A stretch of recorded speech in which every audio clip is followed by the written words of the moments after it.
Güneşin doğuş zamanı kahramanlıkların yapıldığı saatlerin başlangıcıdır. Hayatın kontrolünü ele almak isteyenler için günün ilk saatlerine hükmetmek şarttır. Sabah 5'te uyanmak zihninizin derin odaklanması için mükemmel bir fırsat. Dikkati dağıtan şeylerden arınmak, bedeni zindelikle buluşturmak ve verimliliği en üst düzeye çıkarmak ancak böyle mümkündür. Gerçek kahramanlar ya nasip deyip güne erken başlayanlardır. Şunun farkında olun. Siz uyurken bazı insanlar bazı yerlerde uyumuyor ve hayallerine giden yolda taşlarını döşüyorlar. Siz o insanların en sonunda başarılarına ait havai fişeklerini görüyorsunuz. Arkasındaki teri, kanı ve gözyaşını görmüyorsunuz. Burada vurgulamak istediğim acı değil, verilen gayret. Çünkü kader gayrete aşıktır. Bu videoyu herhangi bir izlenme kaygısı olmadan bir pazar sabahında saat 5'te yayına veriyorum. Erken kalkmanın ve işe koyulmanın hayatımda meydana getirdiği mucizeleri bizzat yaşadım.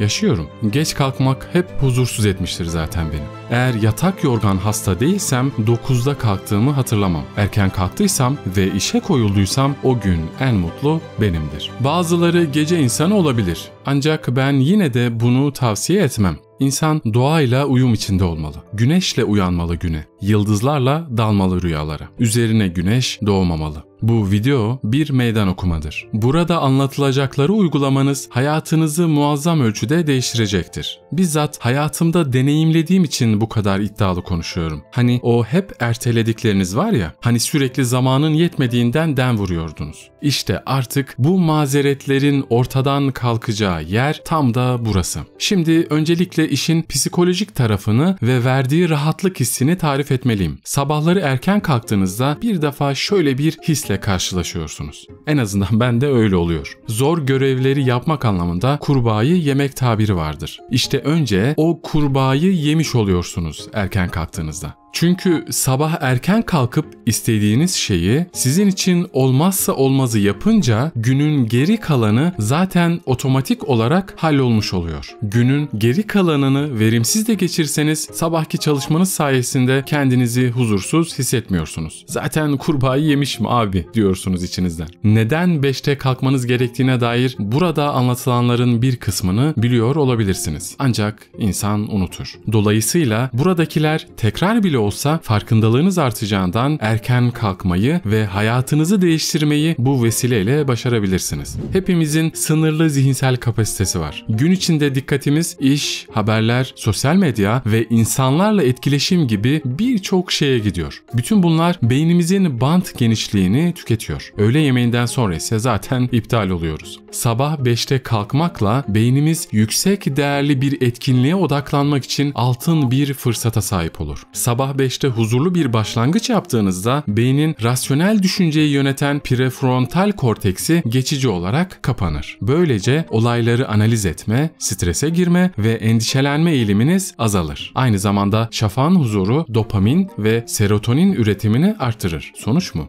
Doğal olarak bir akış durumuna girersiniz. Tamamen enerjik ve odaklanmış. Ben güneşten önce uyandığımda pencereyi açıp dışarıdaki havayı soluyorum. Bu hem daha rahat ayılmamı sağlıyor hem de huzur verici bir etkisi oluyor. Gürültünün az olduğunu fark edip kuş cıvıltılarını da duyuyorsanız eğer hayat daha anlamlı hale geliyor. Çoğu insan sabah 5'te kalkmaya istekli değildir. Bu sizin açınızdan iyi bir şey aslında. Bu konuda istekli olursanız ve bunu başarırsanız büyük bir rekabet avantajına sahip olacaksınız demektir. Sabah 5'te kalktığınızda ve bunu alışkanlık haline getirdiğinizde gelişim olağanüstü seviyelere çıkar. Çünkü günlük olarak yapılan küçük şeyler arada bir yapılan büyük şeylerden çok daha önemlidir. Bir yeteneği veya beceriyi her gün yalnızca %1 arttırdığınızı düşünün. Bu küçük değişiklik bir yıl içinde %365'lik bir iyileşmeye tekabül ediyor. Kümülatif etkisi çok daha fazla olacaktır tabi. Psikolog Anders Ericsson bir işte usta olmak için 10 yıl boyunca bir beceriye en az 2,75 saat günlük pratik yapmanız gerektiğini ifade ediyor. Uzmanlaşmak istediğiniz şey üzerinde her gün en verimli olduğunuz zaman diliminde yaklaşık 2 ya da 3 saat ayırdığınızda inanın bana çok farklı noktalara ulaşırsınız. Sigmund Freud ifade edilmemiş duygular asla ölmez. Diri diri gömülür ve sonra daha çirkin şekillerde saatlerde ortaya çıkarlar der. Çoğu zaman gündelik hayatı bizi yüzeysel ve maddi olana doğru çeker. Şafağın sessizliğinde yaptıklarınız, yapmayı planladıklarınız veya hayatınız üzerine düşünmek, ifade edilmemiş duygularınızın farkına varmanızı sağlar. Karakteriniz, olaylara verdiğiniz tepkiler aslında özellikle çocukluğunuzda yaşadıklarınızdan kaynaklanır ve bunlar bilinç dışı olarak farkında olmadığınız, içinizde diri diri gömülmüş olan ve belki de kimi zaman çirkin bir şekilde ortaya çıkan duygulardır. İşte sabahlarınız size bu duygularınızla yüzleşme fırsatını verir. Sadece sabah 5'te kalkmak tek başına işe yaramaz elbette. Sabah 5'te kalkıp sosyal medyayı tarayıp mesajları kontrol ederseniz eğer 1 saatinizi boşuna harcamış olursunuz. Sadece uykunuza yazık edersiniz. Bu konuda dikkatli olun ve kesinlikle ama kesinlikle telefonu açmayın. Orası en fazla mücadele ettiğiniz alandır. Açtığınız anda artık düşmanın aktif olduğunun farkında olun. Ravin Sharma'nın bahsettiği 3-20 kuralını uygulayabilirsiniz. Hareket etmek için 20 dakika, düşünmek için 20 dakika ve gelişmek için 20 dakika. İlk adım hareket. 20 dakika boyunca kuvvetli egzersiz yapmak. Asıl önemli olan kendinizi terletmenizdir. Çünkü ter atmak diğer birçok faydasının yanında stres hormonu olan kortizolü dengelemenizi sağlar. Yani 20 dakika terlemek kelimenin tam anlamıyla daha hızlı düşüneceğiniz anlamına gelir. Ardından sabah 5:20-5:40 arasını derinlemesine düşünmek için ayırın. Günümüzün belki de en büyük sıkıntısı kendimize yönelme işimiz. Gerçekte ne istiyorsunuz? Nerelerde hata yapıyorsunuz? Günün karmaşıklığı ortaya çıkmadan önce sizin için en önemli olanı düşünün. Dikkatinizin dağıldığı, sürekli bildirimlerin ve mesajların olduğu bir çağda kendi kendinize birkaç dakikalık sessizliğe sahip olduğunuzda hangi vizyonların, hayallerin ve ilhamın zihninize sürüklendiğine şaşıracaksınız. Bu düşünceleri bir günlüğe yazın. Mevcut hırslarınızı, hayatınızda minnettar olduğunuz şeyleri, hüsranlarınızı ve hayal kırıklıklarınızı kağıda dökün. Bunu yapmak vizyonunuzu anlamanıza ve negatif enerjileri bırakmanıza yardımcı olacaktır. İlk saatinizin son 20 dakikasına sıra geldi. Burada büyümeniz gerekiyor. Bu yüzden öğrenmek için 20 dakikanızı ayırın. Biyografilerini okuyarak büyük başarıların hayatlarını inceleyin. İnsan psikolojisi hakkında bilgi edinin. İnovasyonla ilgili belgeselleri izleyin. Sizi ne geliştiriyorsa onu yapın. Buradaki 3-20 kuralı kesin kural değil elbette. Kendi ihtiyacınıza ya da karakterinize göre süreleri arttırabilir ya da azaltabilirsiniz. Performansı zirveye çıkarmak için günün son saatini nasıl geçirdiğiniz, neredeyse ilk saatini nasıl geçirdiğiniz kadar önemli. Bugün çok fazla insan teknoloji tarafından yönlendirilen bir uyku yoksunluğu durumunda. Araştırmalar cihazlarımızın yaydığı mavi ışığın uykuya neden olan kimyasal olan melatonin seviyelerini azalttığını gösteriyor. Uyumadan önce ekran karşısında olmak düzgün uyumanızı engelleyecektir. Bu nedenle en geç saat 20'de teknolojiyi kapatın. Akşamın geri kalanını sevdiklerinizle konuşarak, rahatlatıcı bir banyo yaparak veya kitap okuyarak geçirin. En geç 23 olmadan yatakta olmaya gayret edin. Hatta ilk zamanlarda daha erken uyumaya çalışırsanız erken kalkma alışkanlığını edinmeniz daha kolay olacaktır. Diğer videolarda da vurguladığım gibi uyku düzeninizi 90 dakikalık dilimlere ayırın. Gerçekten bu çok önemli. Bizzat deneyimlediğim için söylüyorum. 3 saat bile uyusam bu zaman dilimine riayet ettiğimde çok rahat uykudan ayrılabiliyorum. Uyku 90 dakikalık dilimler halinde ilerliyor. Eğer 90 dakikanın ortasına denk gelecek şekilde alarmınızı kurarsanız uyanmanız bir hayli zor olacaktır. 5'te kalkacaksam 15 dakika uykuya geçme süresini de hesaplayarak 22:45'te yatakta olmaya çalışıyorum. Tabii ideal uyku sürenizi kendinize göre hesaplamanız gerekir. Unutmayın, büyüme sadece performans aşamasında değil, iyileşme aşamasında da gerçekleşir. Hayatınızda bir şeylerin meyve vermesini istiyorsanız nadasa da ihtiyacınız olacak. Toprak işlenecek, ürünler ekilecek ve ter akıtılacak. Ancak sonrası nadas mevsimi. Yani toprak dinlenmesi için biraz kendi haline bırakılacak. Hiçbir şey olmuyor gibi görünebilir ama gerçekte ekinlerin ne kadar iyi çiçek açacağını belirleyen ve toprağın dinlenip besinlerin yenilendiği nadas mevsimidir. Yani denge önemlidir. Sadece ve sürekli çalışmak performansınızı çok üst düzeye çıkartmayabilir. Hayatınızı yoluna koyma sorumluluğunuzu üstlenmeniz gerekiyor. Kendinize erken kalkmanızı sağlayacak bir sebep bulun. Yapacak bir şeyiniz, sevdiğiniz biri ya da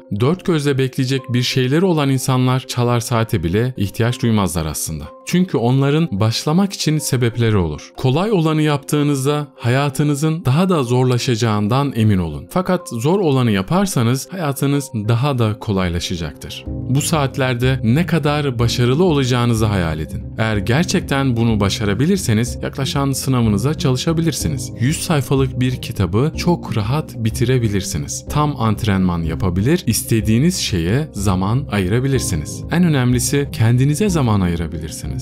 Sabahları bu 2-3 saat içinde hedeflerinize 2-3 saat daha yaklaşmanız pekala mümkün. Uyuyarak neleri kaçırdığınızın farkında olun. Başarılı olanların çoğunun erken kalktığının farkında olun. Şu mazeretleri duymuş olabilirsiniz. Yeterli zamanım yok ya da keşke daha fazla zamanım olsaydı. Bahaneler kaybedenler için en güzel sestir. Asıl soru şu: sahip olduğunuz zamanla siz ne yapıyorsunuz? Eğer yeterli zamanınızın olmadığını iddia ediyorsanız, yeni zamanlar oluşturmak için ne yapıyorsunuz? Daha fazla zamana sahip olmak için hangi alanları feda etmeye hazırsınız? Mesela her sabah yaptığınız geyik muhabbetlerini feda eder misiniz? Sosyal medyada geçirdiğiniz boş vakitleri ya da Netflix'te bir bitirdiğiniz dizi serilerini, bunları feda etmeye hazır mısınız? Feda etmeye hazır değilseniz feda olmaya hazır olun. Asıl gerçek şu: zaman aslında yeterince var. Sadece bunu akıllıca kullanmıyoruz. Bunları salt motivasyon kaygısıyla söylemiyorum. İliklerime kadar gerçekliğinin farkına vardığım için inanarak söylüyorum. Hayatınızdan memnunsanız eğer uyumaya devam edin.